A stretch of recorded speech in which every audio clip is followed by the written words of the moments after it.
Hi hello friends, ఈరోజు అయితే మనం వచ్చేసి గంగవాయిల కూర పచ్చడి అయితే చేసేసుకుంటున్నాం. నేను ముందుగా అయితే ఇది మంచిగా గంగవాయిల కూరని కట్ చేసుకొని 2-3 టైమ్స్ వాష్ చేసుకున్నాను. ఆకుకూరలు కదండి, మంచిగా మట్టి పోయేటట్టు క్లీన్గా మంచిగా వాష్ చేసి పెట్టుకోవాలి. ఇలా క్లీన్ చేసి పెట్టుకున్న తర్వాత దీనికి కావాల్సినవి పచ్చిమిర్చి, కొత్తిమీర, కరివేపాకు, వెల్లుల్లిపాయలు. ఇప్పుడు మనం పచ్చడి చేసుకుందాం. స్టార్ట్. మనమైతే ఈ పచ్చిమిర్చి వేయించుకోవడానికి ఆయిల్ పోసేసుకోవాలండి. ముందుగా మనం పచ్చిమిర్చి అయితే వేయించి చేసుకోవాలి.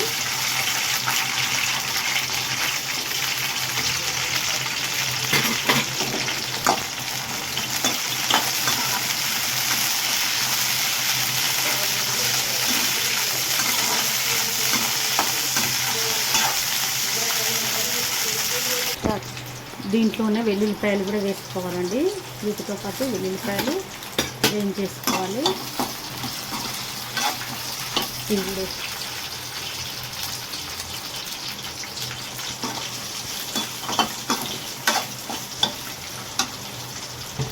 పచ్చిమిర్చి అయితే వేగిపోయాయండి, తీసేసుకుందాం.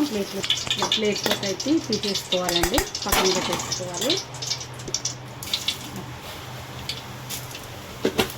వేయించిన పచ్చిమిర్చిని ఇలా ప్లేట్లోకి తీసేసుకోవాలి. కడాయిలో ఆయిల్ ఉంది కదండి, దాంట్లోనే పచ్చిమిర్చి తీసిన తర్వాత కొంచెం జీలకర్ర అయితే వేసుకోవాలి. దీంట్లోనే మనం తీసి పెట్టుకున్న కొత్తిమీర వేసేసుకోవాలి. చూడండి, కరివేపాకును కూడా వేసుకోవాలి. నేను మంచిగా వాష్ చేసి పెట్టుకున్నానండి. మొత్తం కలిపేసుకోవాలి.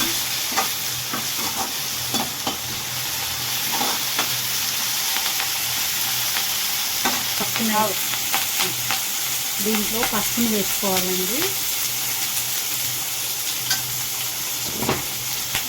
దీన్ని ఇంకా కలిపేసుకోవాలి. ఇలా కొత్తిమీర, కరివేపాకు కొంచెం వేగిన తర్వాత పసుపు వేసుకొని మంచిగా కలిపేసుకోవాలండి. దీంట్లోనే ఇంతకుముందు మనం వాష్ చేసి పెట్టుకున్నాం కదా, ఈ గంగవాయిల కూరని అయితే దీంట్లో వేసేసుకోవాలి.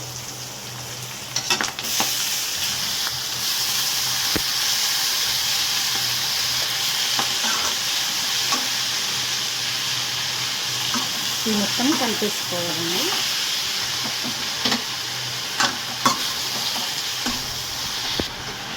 ఇలా మొత్తం మంచిగా కలిపేసుకోవాలి.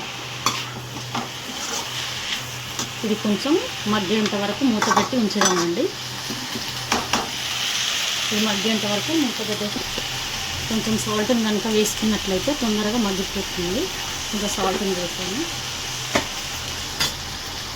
ఒకసారి కలిపేసుకోవాలి.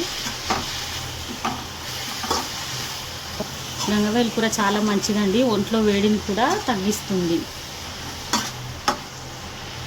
ఇది మగ్గేంత వరకు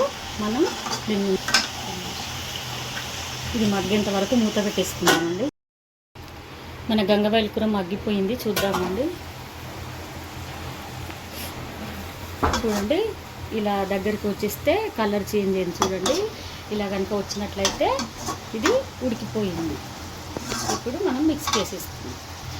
కొన్ని వేయించుకోవాలండి, కొన్ని పల్లీలు. అలాగే కొంచెం చింతపండును కూడా నానేసుకోవాలి. హలో అండి, ఇంతకుముందు చెప్పాను కదా మీకు, వేయించిన పచ్చిమిర్చి ఇందులోకి తీసేసుకున్నాను. ఇందులోనే కొంచెం జీలకర్రని కూడా వేసేసుకున్నాను, టేస్ట్ చాలా బాగుంటుంది. అలాగే దీంట్లో మనం వేయించుకున్న పల్లీలు ఉన్నాయి కదా, వీటిని కూడా ఇందులో వేసేసుకుంటున్నాను. కొంచెం ఉప్పును కూడా వేసేసుకుంటున్నాను.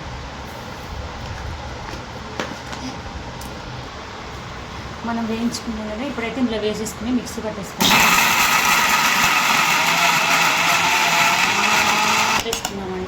దీంట్లో మనం వేయించుకున్న గంగవాయిల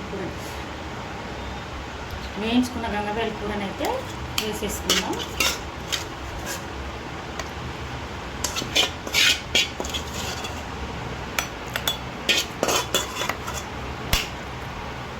ఇప్పుడు మళ్ళీ మిక్సీ పట్టేసుకుందాం. దీంట్లో కొంచెం నానబెట్టిన చింతపండు ఉంది కదండి, దీన్ని అయితే వేసేసుకుంటున్నాం. మిక్సీ పట్టేసుకుందాం. కాస్త ఉప్పు ఇందాక కొంచెం వేసుకున్నాం కదండి, ఇప్పుడు దీనికి సరిపడా ఉప్పు అయితే వేసేసుకుందాం మళ్ళీ ఒకసారి. ఫైనల్గా అయితే మన పచ్చడి చూడండి ఫ్రెండ్స్, ఇలా ఎంత బాగా వచ్చింది.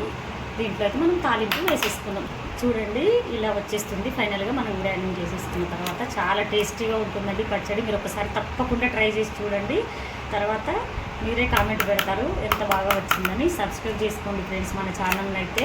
ఇలాంటి మరెన్నో వీడియోస్ మీకు అప్లోడ్ చేసినప్పుడల్లా మీకు వస్తాయి కాబట్టి మీరు తప్పకుండా సబ్స్క్రైబ్ చేసుకోండి ఫ్రెండ్స్. మనం స్టవ్ ఆన్ చేసుకొని పచ్చళ్ళలోకి పోపుని అయితే ఇలా ఆయిల్ని పోసేసుకోవాలి. బుక్ చేశానండి, మీకు కూడా డ్యూటీ వెళ్ళే వాళ్ళకి డబ్బాలన్నీ విడివిడిగా కాకుండా ఇలా వేసుకున్నట్లయితే మనకు తాలింపు వేసేటప్పుడు వీలుగా ఉంటుందండి. తప్పకుండా ఇలాంటివి బుక్ చేసుకోండి ఫ్రెండ్స్.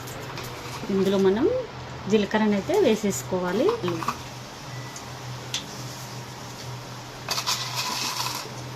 మినప్పప్పు, శనగపప్పు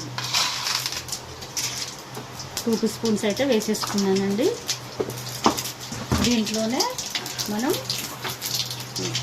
దీంట్లోనే వెల్లుల్లిపాయలు కూడా వేసేసుకోవాలి, అలాగే ఎండుమిర్చిని కూడా వేసేసుకోవాలి.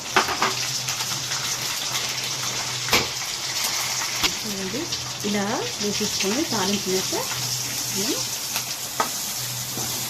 ఇలా వేగేంత వరకు మంచిగా వేయించుకోవాలి.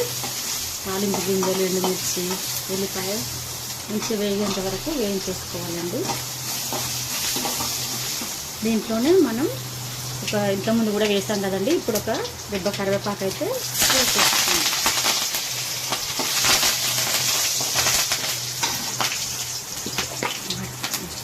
ఫైనల్గా పసుపుని అయితే యాడ్ చేసేసుకుందాం. ఇంతే అండి,